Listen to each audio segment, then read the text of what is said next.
Okay, so let's get to it. This is going to be part 2 of our DNS training, and this is going to cover what we are going to do on the secondary machine.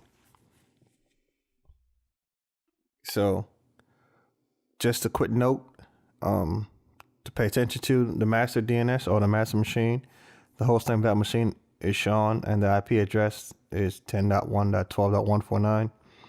In this situation, the secondary DNS is going to be, the host name of that machine is going to be Heath Calling, and it's typed out this way because this is exactly how the host name is on those machines. And the IP address for that secondary DNS is going to be 10.1.13.248, and the client. Again, this is the syntax in these host names are case sensitive, or they're typed in here case sensitive as they are typed on here. The syntax of these host names are typed in here case sensitive as they are displayed on the respective host machine. All right, so let's get to it.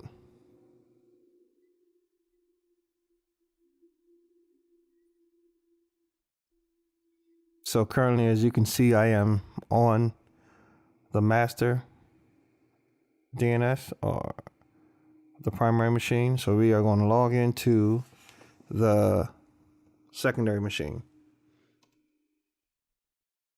and we get through this.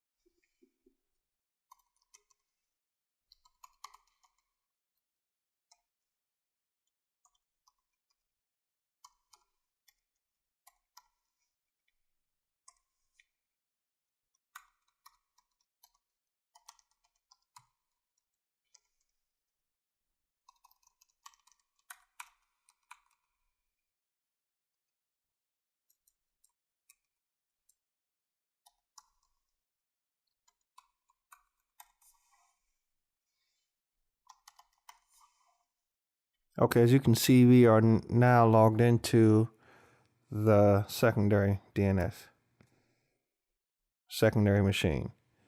So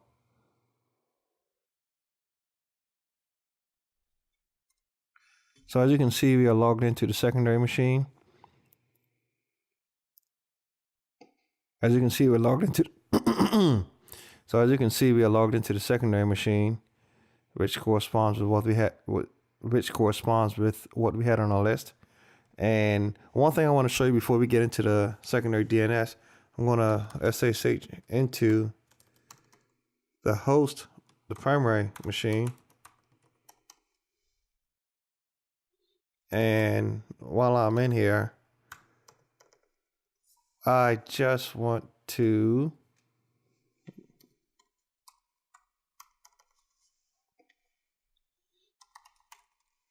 verify. I just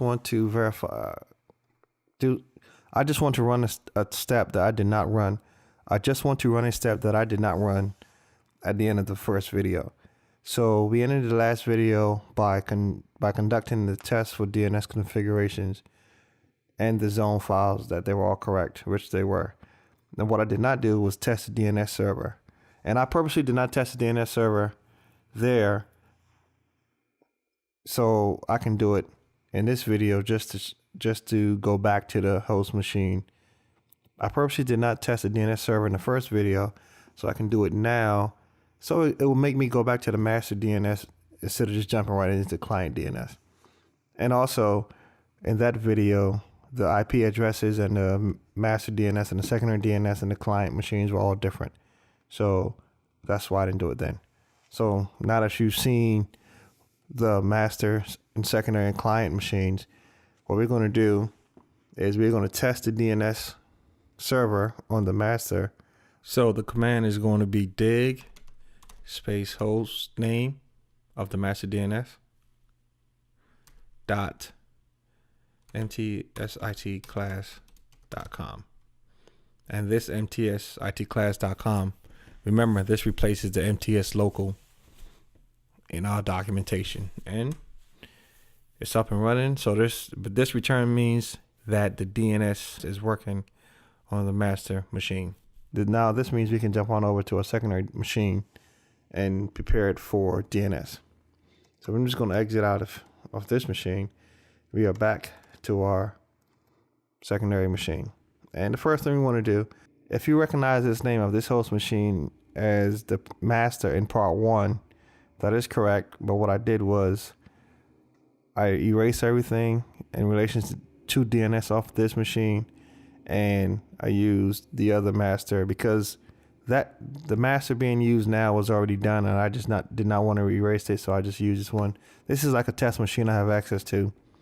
So now what I'm going to do is start from the very beginning on the secondary machine.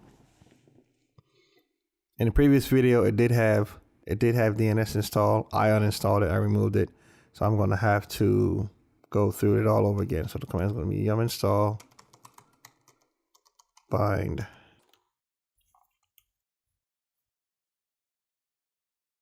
And just like the master DNS, you have to edit the name.conf file.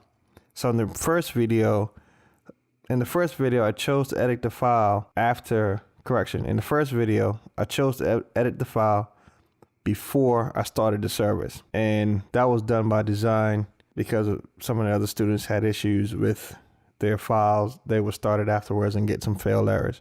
So it's just a way to help students troubleshoot. I didn't get any errors, so hopefully that helped you get through the first step, no problem. Typically what I would do is start the service prior to editing the configuration files. So I'm going to start the service, start, and then I make it persistent upon reboot. And just to double check. Okay, so from here we go and we're going to edit the configuration files. So the first one is going to be name.conf file. So in here, so the first line in this file we have to change is going to be line 11.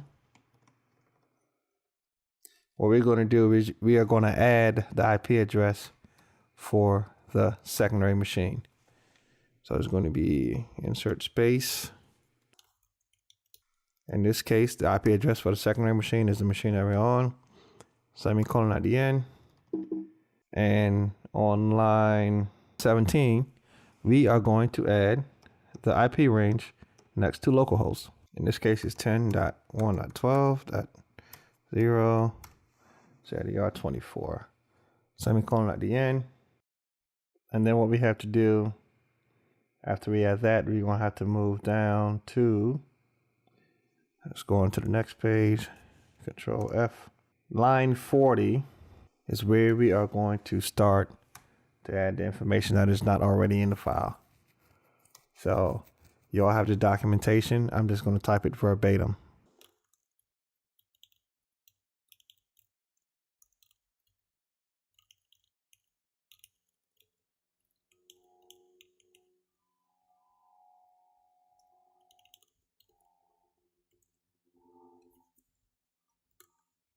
Right next to masters is where we put the IP address for the master machine.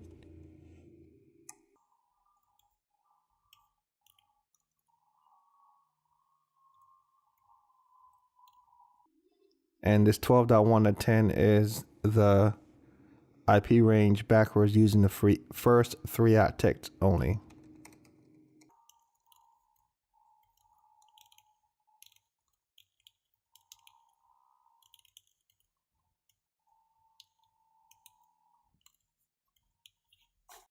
And just take note that on line 40, where I have MTS itclass.com, your reading will say MTS.local.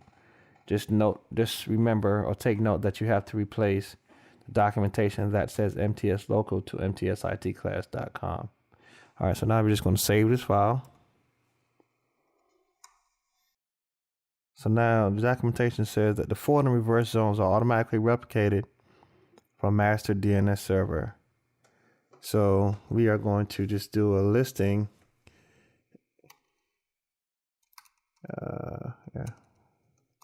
And var named slaves.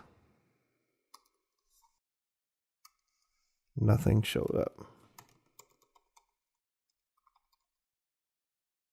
So there's nothing in there. Okay, so I restarted the service and I'm getting an error. And name.com file, I'm missing a semicolon before. Looks like line 44 and 49. So let's go back into the file. And we do another, set the line numbers. And 44. Yes. So let's go to line 44. Correction, 43. At the end of this, there should be a semicolon there.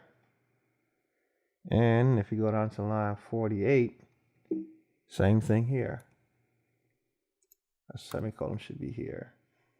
So now let's save this file.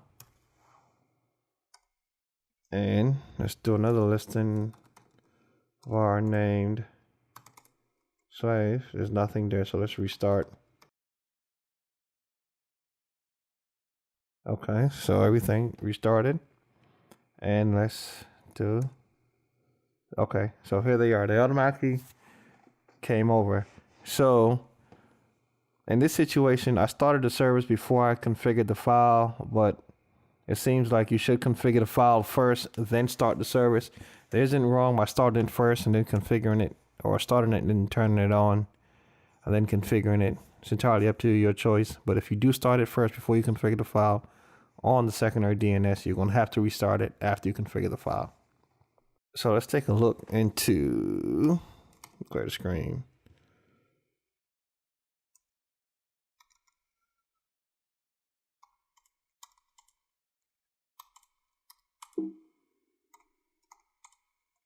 So as you can see right here, there's going to be an issue. And the issue is, this is showing Heathcorn as the master, Namdi as the secondary, and I as the client, and Sean as the client. Now what happened was, when I created this, when I did the master DNS on this machine, this was the information that was used. So, well, let's see how it works out. So the next step we have to do is we have to add a DNS server details to all the systems, which is the XC resolve.conf file. So the DNS details that we have to add in here. So the name server, this is the DNS server. So let's add